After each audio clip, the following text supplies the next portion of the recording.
The fine for the unapproved birdbath will be $1,000 per day, retroactive to the day of installation. That was the line. That was the sentence that echoed in the cavernous, half-empty community hall, spoken with the smug finality of a queen condemning a peasant. The woman who said it, Brenda, the self-appointed empress of our little suburban kingdom, had a smile that didn't reach her eyes. Her eyes were like two polished stones, hard and cold. I remember just looking at her, then at the birdbath in the picture she'd projected onto the screen. It was a simple, weathered concrete basin my late wife, Clara, had bought at a flea market years ago. It sat in the middle of her rose garden, a silent testament to the love she'd poured into that patch of earth. And now, this woman was trying to monetize my grief. What would you do in my place? I'm genuinely curious. Let me know where you're watching from, because I bet this kind of petty tyranny is a universal language. This whole saga started because I wanted peace. After Clara passed, the big house we'd built together felt like a mausoleum. So I sold it and bought a smaller place in what I thought was a quiet, respectable neighborhood called Willow Creek Estates. The name itself sounded peaceful, didn't it? It was an HOA community, but the rules seemed reasonable on paper. I'm a civil engineer, a man who deals in plans, blueprints, and regulations for a living. I appreciate order. I thought I knew what I was getting into. I was wrong. The problem wasn't the rules, it was the ruler. My story is about how a woman's lust for control led her to harass a quiet man who just wanted to be left alone. It's about how she pushed and pushed, thinking her victim was weak, only to discover she was trying to bully the one man who literally owned the ground she stood on. She thought she was digging my grave, but every shovel of dirt she threw was just piling up on her own. This is the story of how I used my very specific set of skills to not just fight back, but to dismantle her entire corrupt empire, piece by meticulous piece. My first encounter with Brenda was less than a week after I moved in. I was replacing a loose board on my front porch, a simple bit of maintenance. A gleaming white SUV, the kind that screams, "I have an opinion about your lifestyle," pulled up to the curb. A woman with a helmet of blonde hair and a turquoise tracksuit that probably cost more than my first car stepped out. "You must be the new owner," she announced, her voice carrying a tone of bored authority. It wasn't a question. I straightened up, hammer in hand. "I am Frank Miller. Nice to meet you." "Brenda," she said, not offering a last name. "I'm the president of the Homeowners Association." She surveyed my simple repair job with a look of profound disappointment, as if I were performing open-heart surgery with a rusty spoon. "You did submit an architectural change request form for that, didn't you?" I blinked. For one board. I'm using the exact same type of wood and the same color stain. It's a repair. All exterior modifications require prior approval from the committee, she recited, the words sounding worn from overuse. It's in the bylaws, Section C, Paragraph 4. I'll let it slide this time, as a welcome to the neighborhood. But consider this your one and only warning. She got back in her SUV and drove off, leaving me standing there feeling like a schoolboy who'd been caught chewing gum in class. It was absurd, but I was new, and my primary goal in life at that point was to be left alone. I was still navigating the quiet, empty landscape of my life without Clara. A fight with the local HOA queen was the last thing I wanted. So, I let it go. I spent the next few months settling in. The house was small, but the backyard was the real reason I bought it. It had a mature oak tree and a perfect spot for Clara's roses. I transplanted them myself, carefully, feeling her presence with every thorn and petal. The birdbath went in the center, just as it had been at our old home. It was my private memorial, a small island of peace in a sea of grief. The peace didn't last. The first notice came a month later. It was a thin, official-looking envelope slid under my door. A $25 fine for my garbage cans being visible from the street for 2 hours after the designated pickup time. I had been at a doctor's appointment. I paid it without complaint. A week later, another one. $50. My garden hose was not coiled in a perfectly circular fashion, as stipulated by some obscure aesthetic guideline she'd apparently invented. The notice included a blurry photo of my slightly oval-shaped hose. It was so petty it was almost funny. Almost. I paid that one too. The notices became a regular feature of my life. My lawn was a 1/4 inch too high. A small patch of moss was growing on a paving stone. A wind chime, a gift from my daughter, was producing an unapproved level of ambient sound. Each notice was a little paper cut, a tiny sting of annoyance. Brenda was testing the fences, seeing how much I would tolerate. I tried to be reasonable. I went to an HOA meeting, a dreary affair held in a stuffy community center basement. I watched as Brenda shot down a young couple's request to build a small treehouse for their son because the proposed shade of brown for the wood was too rustic for the neighborhood's modern suburban aesthetic. When the floor opened for new business, I stood up and calmly explained my situation.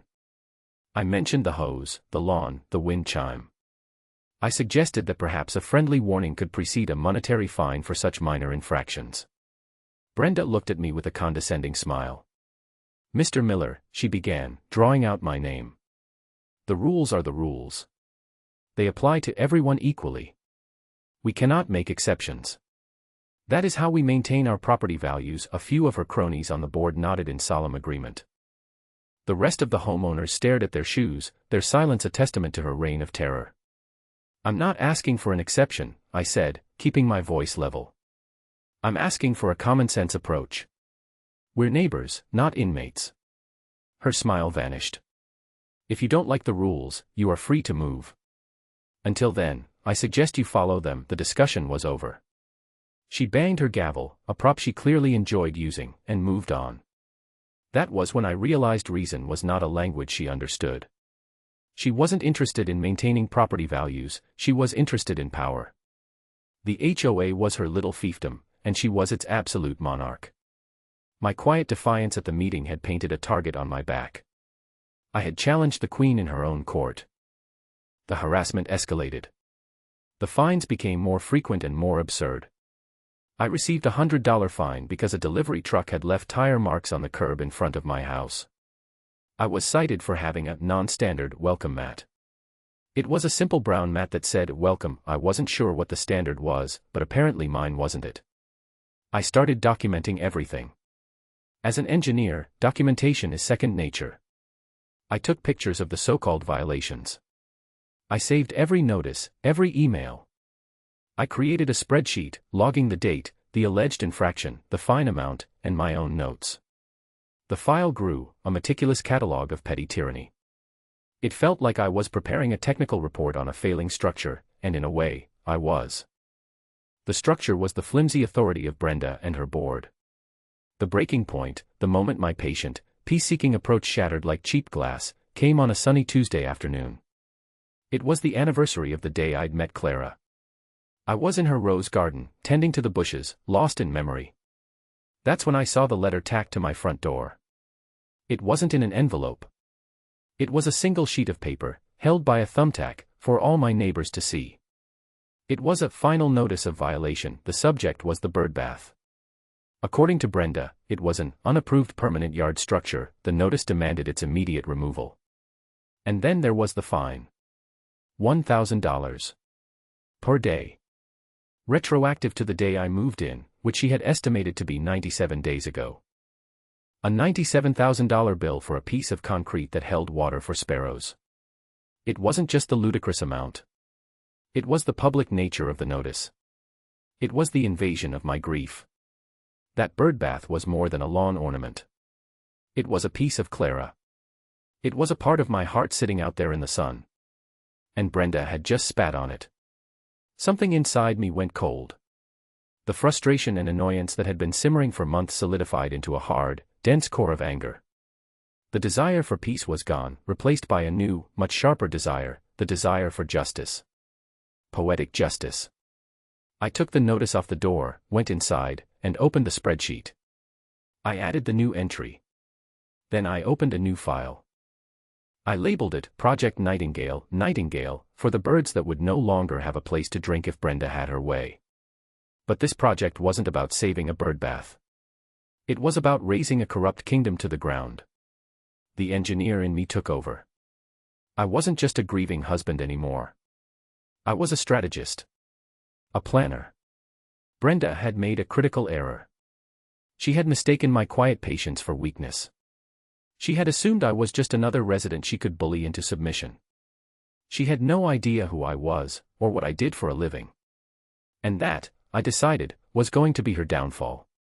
My first step was pure, unadulterated research. I spent the next evening not in my garden but in my home office, which was now my war room. I downloaded every document available on the HOA's public website, the bylaws, the covenants, the meeting minutes for the last 5 years. I read them all, line by line, like I was studying the blueprints for a critical bridge. The language was mostly boilerplate legal nonsense, but patterns began to emerge. Brenda's rise to power 4 years ago was marked by a sudden surge in amendments and new rules, all proposed by her and rubber-stamped by her hand-picked board. Fines had increased by 500%. The list of finable offenses had tripled. It was a masterclass in bureaucratic power-grabbing. But the bylaws were only part of the puzzle. An HOA is a legal entity, but it sits on physical land. And land, well, land is my specialty. For 35 years, I'd been a civil engineer specializing in land surveying and title research. I traced property lines, unearthed forgotten easements, and deciphered deeds written in elegant, looping cursive from the 1800s. I knew how to read the secret history of a piece of ground. I started with my own property deed. It was standard enough. But every property exists in relation to the ones around it. I went to the county records office the next day, a place that felt more like home to me than my own house sometimes. The air smelled of old paper and quiet diligence. I pulled the master plat for the Willow Creek Estate subdivision. I spent hours tracing the history of the development, going back decades. The land was originally a single, large farm owned by a family named Abernathy. In the late 1980s, a developer bought the farm to build our subdivision. I found the developer's original filings, the plans for the roads, the common areas, the individual lots. It was all standard procedure. But something felt off. There was a nagging inconsistency in the way the common areas were defined. The greenbelt, the park with the little gazebo, the retention pond, even the land where the community hall stood, they were all designated as common property, to be managed by the HOA. But the original transfer of title from the developer to the newly formed HOA was surprisingly vague. It was a quitclaim deed, which essentially transfers interest without any guarantee of clear title. It was sloppy.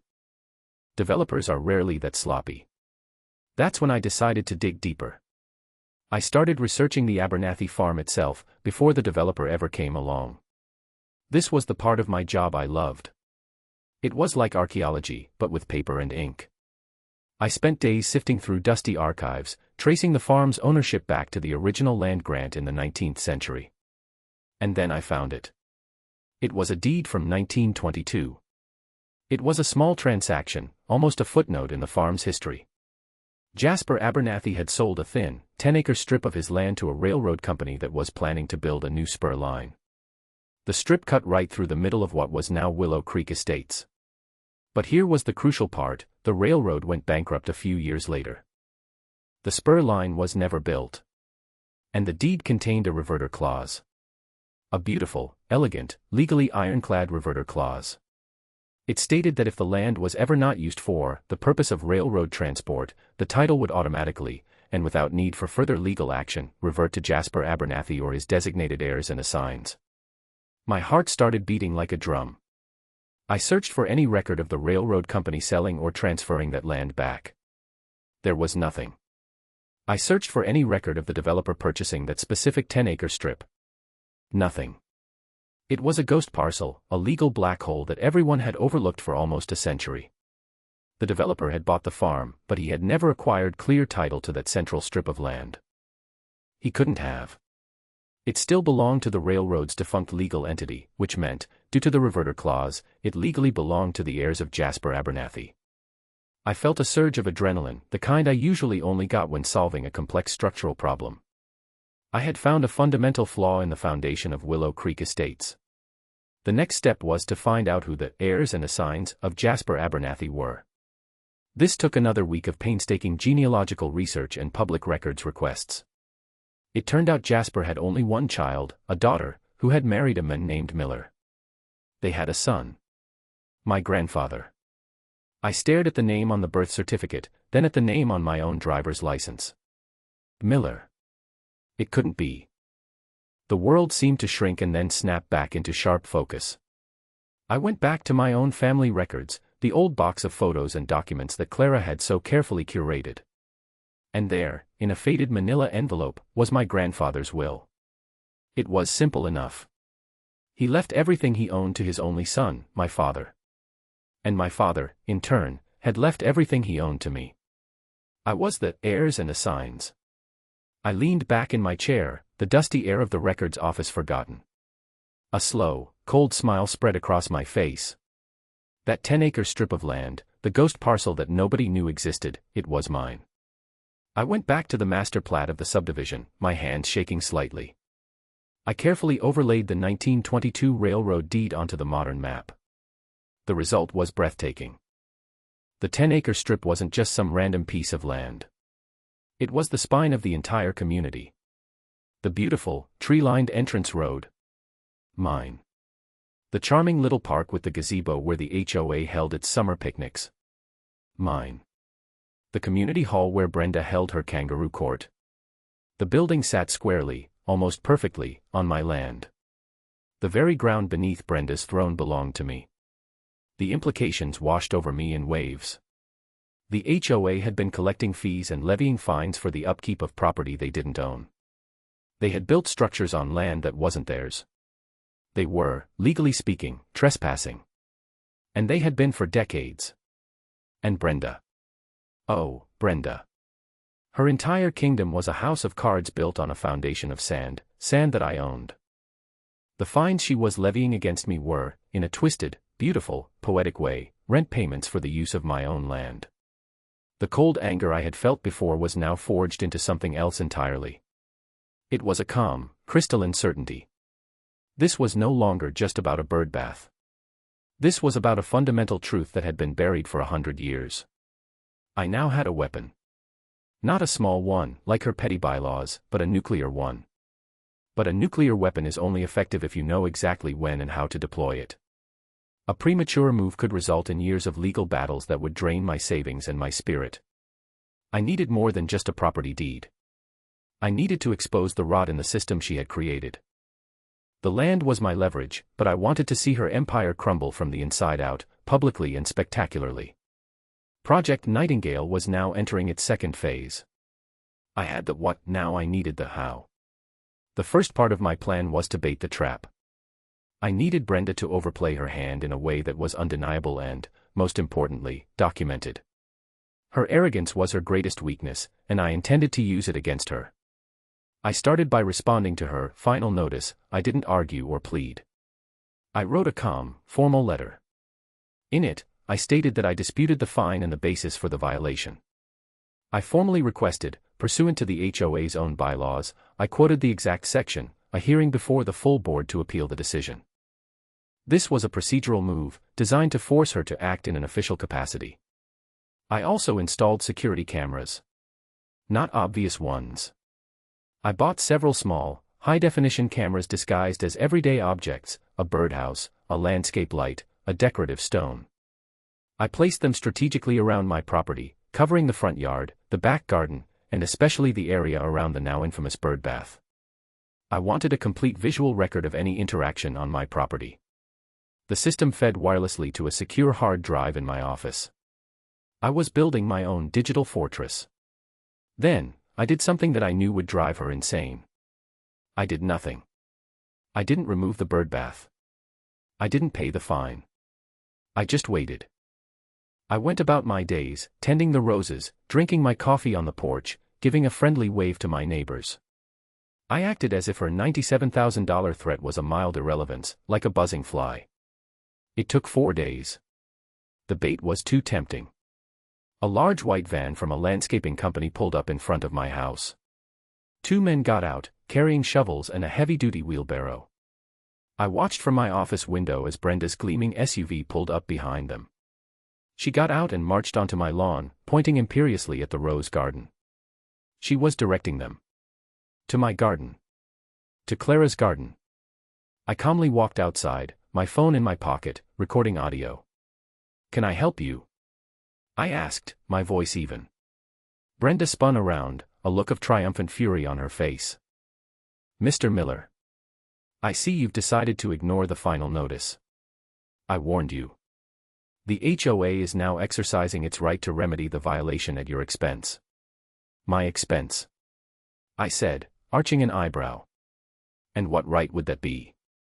You seem to be on my property with two gentlemen who are about to start digging up my garden. It's in the bylaws, she snapped. Section F, Paragraph 2. The association has the right to enter any lot to perform maintenance and cure a violation if the homeowner refuses.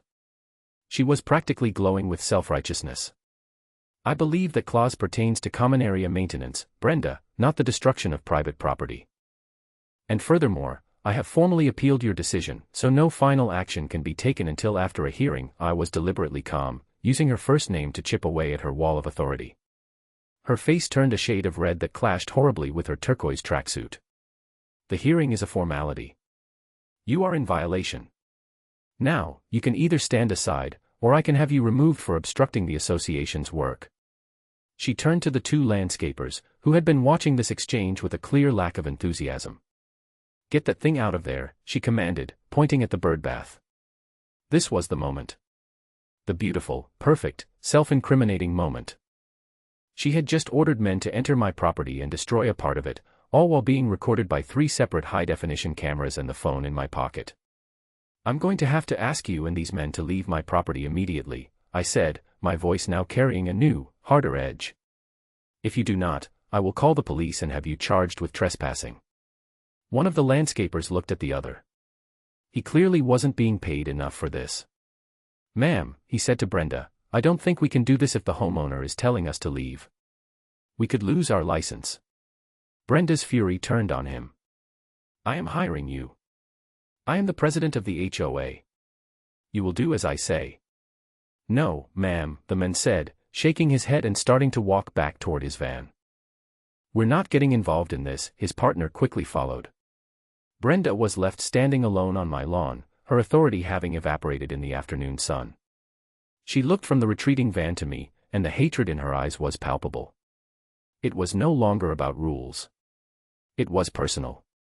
You will regret this, Frank, she hissed, the name sounding like a curse. I will ruin you.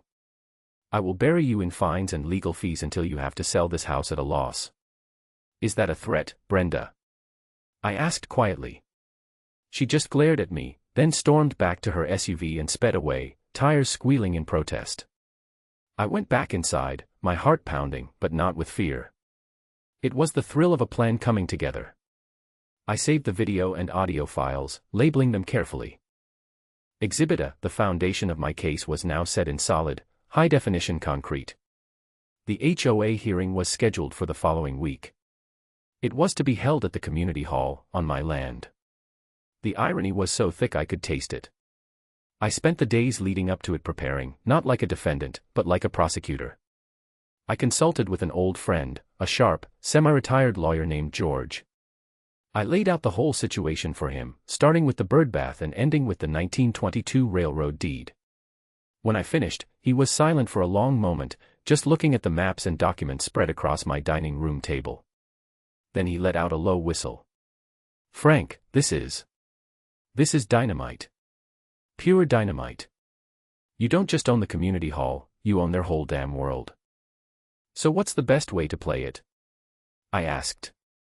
Slowly, George said, a grin spreading across his face. You don't lead with the nuke. You let her think she's winning. You let her dig her own grave, and then you calmly hand her the shovel for the last few feet. This hearing is just round 1 inch. His advice confirmed my own instincts. The goal for the hearing wasn't to win the war, but to win a small, strategic battle. I wanted to expose her methods, to plant seeds of doubt among the other residents, and to push her further into a corner. The night of the hearing arrived.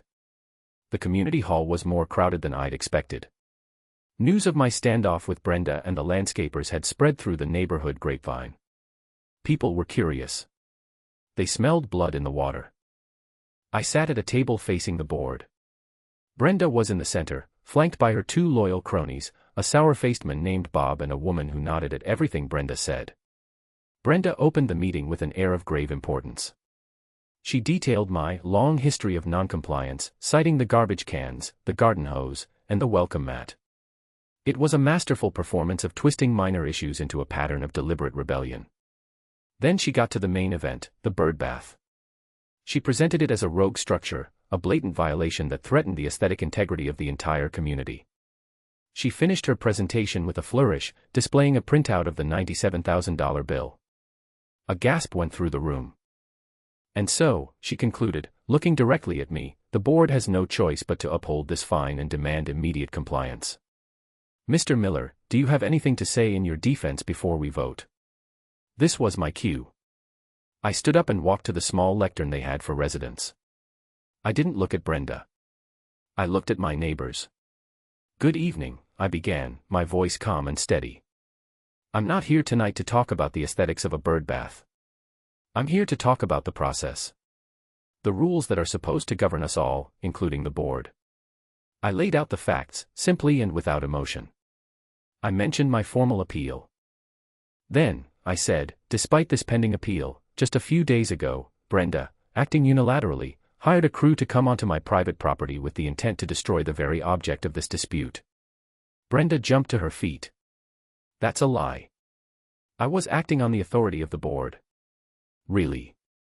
I asked, turning to face her. Bob, did you vote to authorize a work crew to enter my property last Tuesday? Bob, the sour-faced man, looked flustered. Well, no, not formally. Brenda mentioned she was going to handle it. So there was no vote.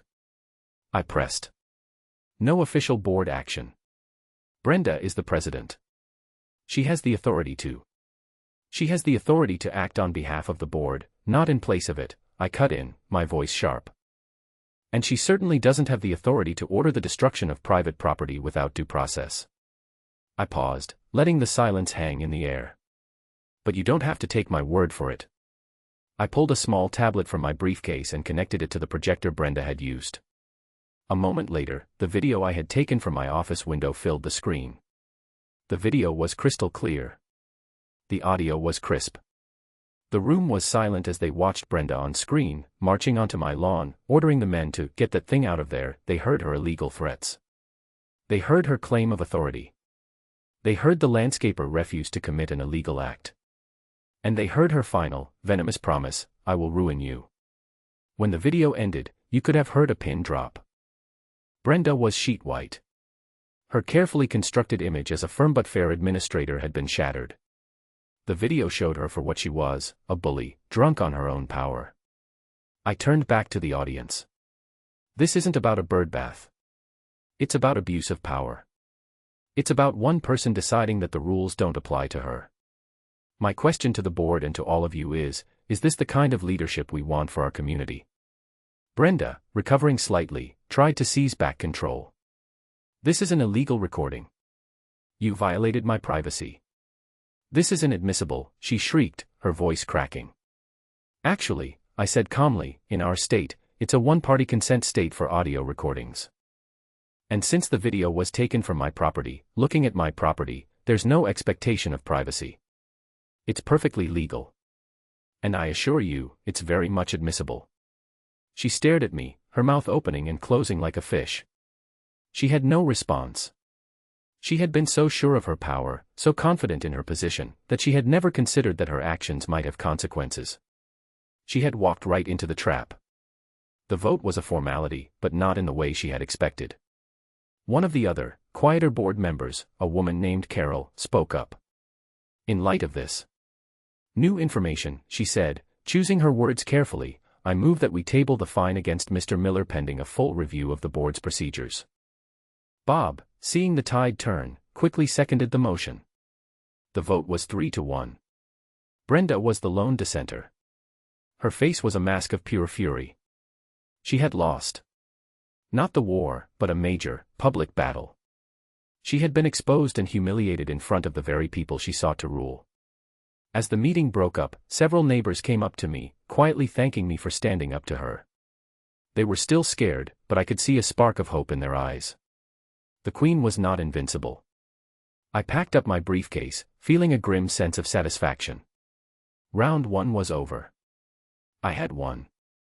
But as I watched Brenda storming out of the hall, her face a thundercloud, I knew the real fight was just beginning. I had wounded her pride, and a cornered animal is the most dangerous kind. She had threatened to ruin me. Now, I knew she would stop at nothing to make good on that promise. The aftermath of the meeting was an eerie quiet.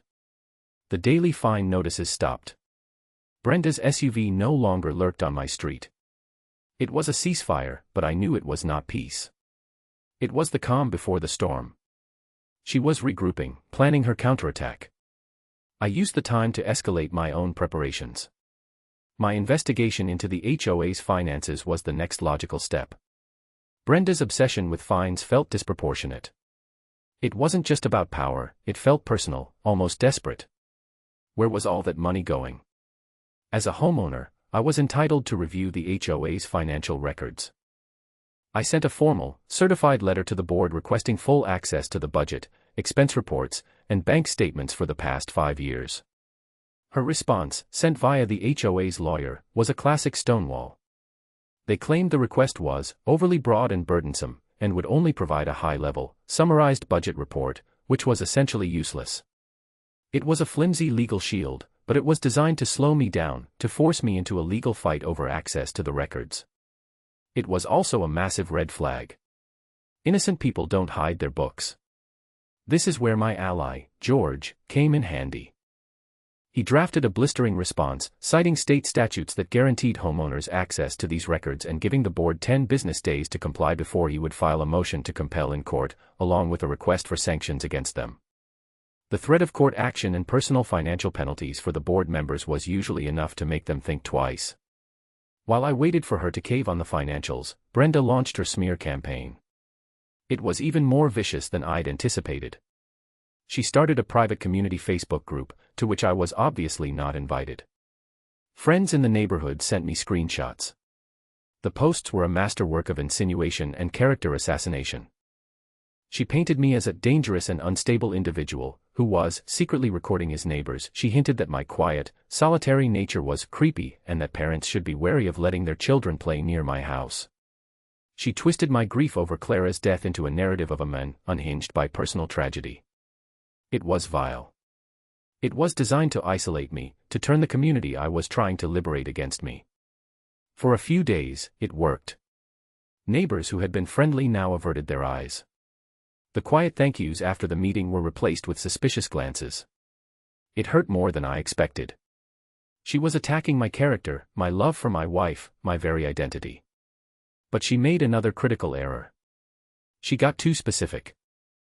In one particularly nasty post, she accused me of committing financial fraud in his professional life, claiming she had an anonymous source who could verify I'd been fired from my last job for embezzlement.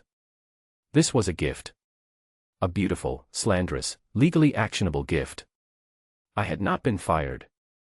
I had taken early retirement after Clara's diagnosis to spend her last years with her. And I had a 35-year unblemished record as a licensed professional engineer. My reputation was everything. I took a screenshot, sent it to George, and added it to my growing file of evidence. Brenda was no longer just digging her own grave, she was happily chiseling her name and crimes on the headstone. The threat of legal action from George worked. A large box of financial documents arrived at my door. It was a mess, deliberately disorganized, a mountain of paper designed to intimidate and confuse. But I am a man who finds comfort in data. For the next 3 nights, I barely slept. I drank coffee, spread the papers across my dining room floor, and built the mother of all spreadsheets. I cross-referenced every invoice with every check and bank transfer. And slowly, the picture of the rot at the core of the HOA began to emerge. It was worse than I thought. There were payments to vendors for services never rendered. Landscaping contracts were wildly inflated. A consulting firm with a post office box address was receiving a hefty monthly retainer for doing absolutely nothing. And all of these questionable payments were personally approved by Brenda. The most damning discovery was the reserve fund. Over the last 4 years, nearly $200,000 had been systematically siphoned from the fund, the community's savings for major repairs, and moved into the general operating account, where it then vanished into this network of phantom vendors and inflated contracts. She wasn't just a bully, she was an embezzler. She was robbing her neighbors blind to fund. What? A lavish lifestyle. The turquoise tracksuit suddenly made a lot more sense. The fines weren't just about power. They were about cash flow. She needed a constant stream of income to cover the gaps left by her theft. My refusal to pay the birdbath fine wasn't just an act of defiance, it was a threat to her entire criminal enterprise. But I still needed the final piece of the puzzle. I could show the money was gone, but I couldn't definitively prove Brenda was the one pocketing it. The consulting firm was the key. I needed to know who was behind that post office box. And then, as if on cue, the universe delivered me a whistleblower. It was a quiet knock on my door late one evening. On my porch stood a man I vaguely recognized from the HOA meetings. He was pale and nervous, clutching a manila envelope like it was a lifeline. It was Bob, Brenda's sour-faced, loyal vice president. Or, as it turned out, her not-so-loyal treasurer. "Mr. Miller," he stammered, refusing to make eye contact. Can I come in for a moment?" I let him in, and he practically collapsed into a chair at my kitchen table. "She's gone too far," he whispered, his hands trembling. "The things she's saying about you. And the finances. I can't be a part of it anymore. I could go to jail." It turned out Bob was not so much a willing accomplice as a terrified one. Brenda had roped him in years ago, making him treasurer and having him sign the checks. He knew something was wrong, but he was too scared of her to speak up. My public defiance had given him a sliver of courage. Her slanderous posts on Facebook had been the final straw. "She's shredding documents," he said, his voice low. "She told me we needed to clean up the records before your lawyer saw them." "What's in the envelope, Bob?" I asked gently. He pushed it across the table. "Copies. Of everything. The real invoices. And this," he pulled out a single sheet of paper. It was the incorporation document for the mysterious consulting firm. The owner and sole officer was listed as B. Reynolds. "What's Brenda's maiden name?" I asked, though I already knew the answer. "Reynolds," Bob breathed. "Brenda Reynolds." Bingo. That was the smoking gun. The final, undeniable link. She was paying herself, laundering the HOA's money through a shell company under her maiden name. "She's planning something else," Bob added, his eyes wide with fear. "At the next meeting. She's planning to use the slander about your job to have you declared a nuisance resident and start foreclosure proceedings on your house." I almost laughed. Foreclosure. On a house that sat on a lot that was part of a subdivision that was trespassing on my ancestral land. The sheer, magnificent irony of it all was staggering. After Bob left, promising to cooperate fully in exchange for leniency, I sat in the quiet of my office. I had it all. The video of her threats and trespassing. The proof of her slander. The financial records showing the embezzlement. The whistleblower testimony. And, of course, the 1922 deed. I held the executioner's axe. It was time to call in the professionals. The next morning, I didn't call George. I called the Economic Crimes Division of the local police department and the state attorney general's office. I spent hours on the phone with a very patient detective and a very interested assistant attorney general, calmly and methodically walking them through the mountain of evidence I had compiled. They were impressed. They were used to messy, emotional complaints. I handed them a beautifully organized, cross-referenced case file complete with a summary, exhibits, and a witness ready to testify. I had done their job for them. All they had to do was make the arrest. They asked me to do one thing: let the upcoming HOA meeting proceed. They wanted to see if she would incriminate herself further. They would be there, in plain clothes, sitting in the audience. The stage was set for the final act. Brenda had called a special executive meeting of the community. The notice, posted on the community bulletin board, which was, of course, on my land, promised to address the ongoing security threat posed by resident Frank Miller. This was it. The final showdown. She thought she was about to deliver the killing blow, to have me publicly cast out and begin the process of taking my home. She had no idea that she wasn't the hunter. She was the prey. And the whole community, along with the full weight of the law, was about to watch her walk right into the jaws of the trap I had so patiently set. The night of the special meeting, the air in the community hall was thick with tension. It was standing room only. Brenda had successfully whipped her supporters into a frenzy and scared enough other people into showing up. She sat at the head table, looking smug and confident, flanked by her last remaining board loyalist. Bob's seat was conspicuously empty. I took a seat in the front row. I was calm. My briefcase sat on the floor next to me, containing a single file folder. Everything else was already in the hands of the authorities. I saw the detective and 2 other plainclothes officers take seats in the back, looking like bored suburban dads. Brenda banged her gavel, a sharp, angry sound. This special meeting is now in session. We are here tonight to address a grave matter concerning the safety and integrity of our community. She launched into her speech. It was the same litany of lies from her Facebook posts, but now delivered with the force of her public office. I was a menace, a troublemaker, a man who threatened the peace. This man, she declared, pointing a trembling finger at me, is not just a nuisance. He is a danger. We have received information from a credible source that he was involved in financial malfeasance in his prior career, a pattern of behavior that he seems to be continuing here by refusing to pay his lawful dues. A murmur went through the crowd. This was the moment she had been building towards. Therefore, she boomed, I am putting forth a motion for the board to declare Frank Miller a resident in breach of covenant, the first step in protecting our community and, if necessary, pursuing lien and foreclosure on his property. She looked at me, a triumphant smirk on her face. She thought she had won. She thought I would yell, or argue, or break down.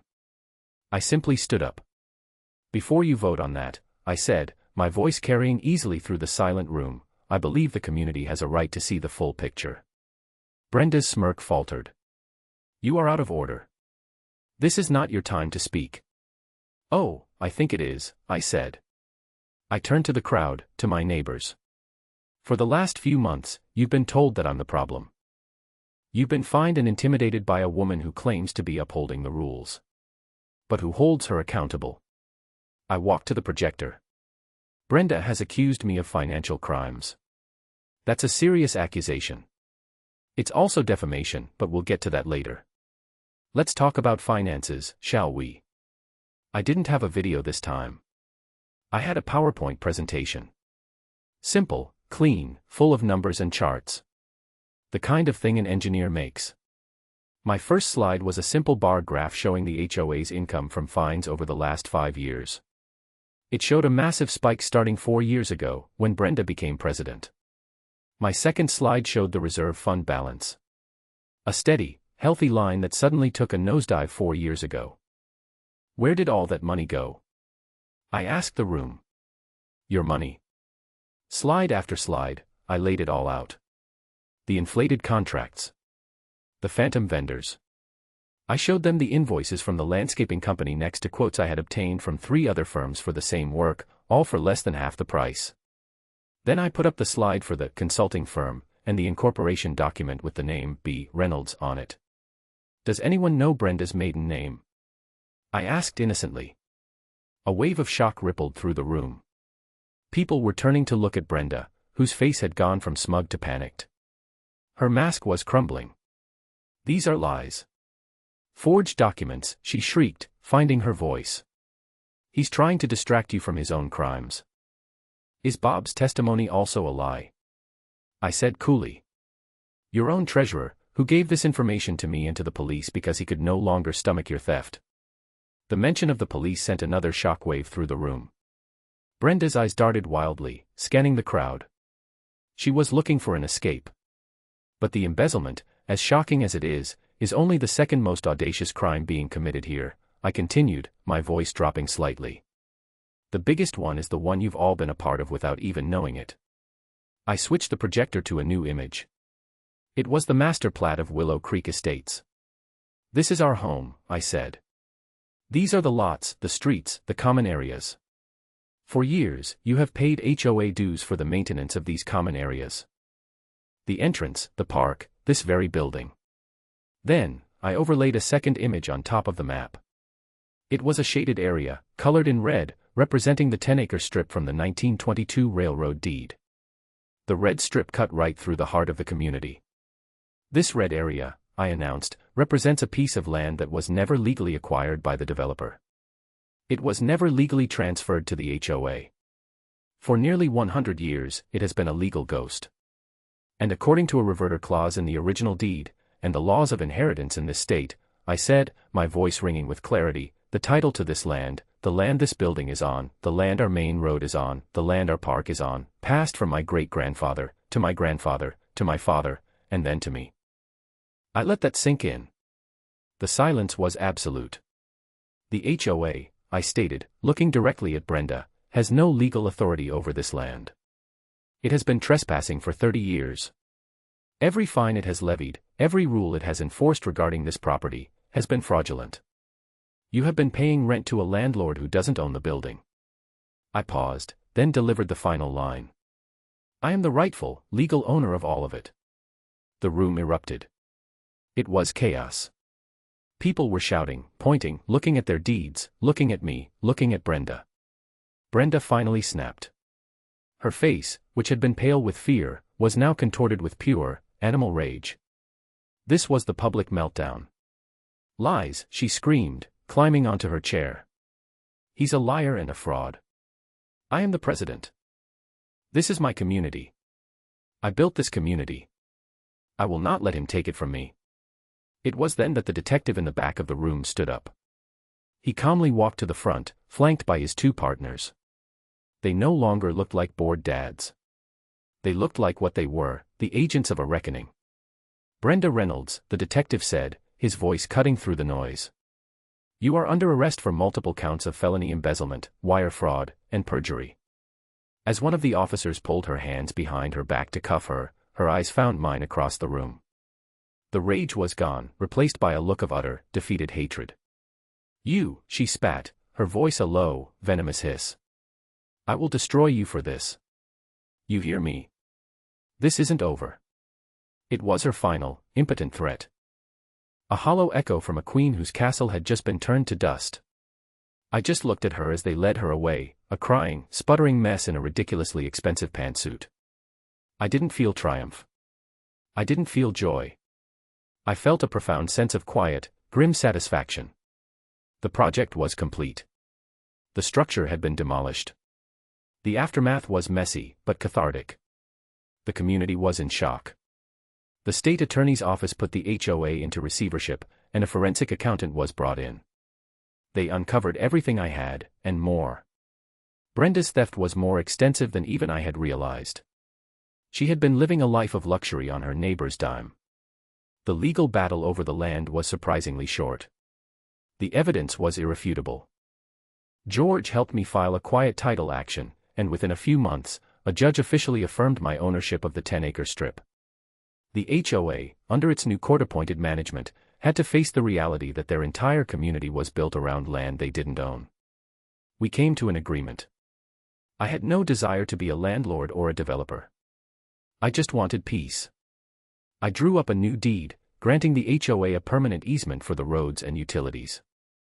For the park and the community hall, I granted them a 99-year lease for the grand sum of $1 a year. The lease contained strict covenants, written by George and me, ensuring that no future HOA board could ever accumulate the kind of power Brenda had. It created mandatory term limits, transparent financial controls, and a resident oversight committee. The community began to heal. A new board was elected, made up of decent people who had been too intimidated to run against Brenda. The absurd rules were abolished. The fines were refunded. The treehouse for the young couple's son was approved unanimously. People started talking to each other again. The fear was gone. As for Brenda, her downfall was absolute. Faced with a mountain of evidence and testimony from Bob, she took a plea deal. She was sentenced to 5 to 7 years in state prison. She was forced to pay back every cent she had stolen, which meant selling her house, her gleaming SUV, and all her other assets. She lost everything. Her power, her money, her status. She went from the Queen of Willow Creek to a number in the state correctional system. I heard she was serving her time in the prison laundry. Poetic justice, I suppose. With the legal matters settled, I finally turned my attention back to what started it all. I bought a new, even nicer birdbath, carved from a single piece of granite. I installed it myself in the center of Clara's rose garden. There was no architectural change request form. There were no threatening notices. Sometimes, my neighbors see me as some kind of hero. The man who slew the dragon. But I don't see it that way. I was just a quiet man who was pushed too far. I used the tools I had, a surveyor's chain, a knowledge of history, and a belief in cold, hard facts, to defend my small corner of the world. I stood up to a bully, and in doing so, I helped my neighbors find their own voices. Looking back, I think about the nature of things. A community isn't just a collection of houses governed by rules. It's a living thing, built on a foundation of mutual respect and decency. When that foundation cracks, the whole structure becomes unstable. Brenda thought her power came from her title, from her gavel, from the bylaws she wrote. But real power doesn't work that way. It's quieter. Sometimes, it's buried in a dusty archive, in a 100-year-old deed, waiting for someone to uncover the truth. Today, the neighborhood is more peaceful than I ever thought it could be. The birds have returned to the garden, splashing in the water under the warm sun. I can sit on my porch and drink my coffee, and the only ambient sound is the rustle of leaves in the old oak tree and the distant laughter of children playing in the park. My park. And it finally feels like home. It feels like the peace I was looking for all along. What do you think is the most important part of a community? For me, I've learned it's the willingness of ordinary people to stand up for what's right, even when it's hard.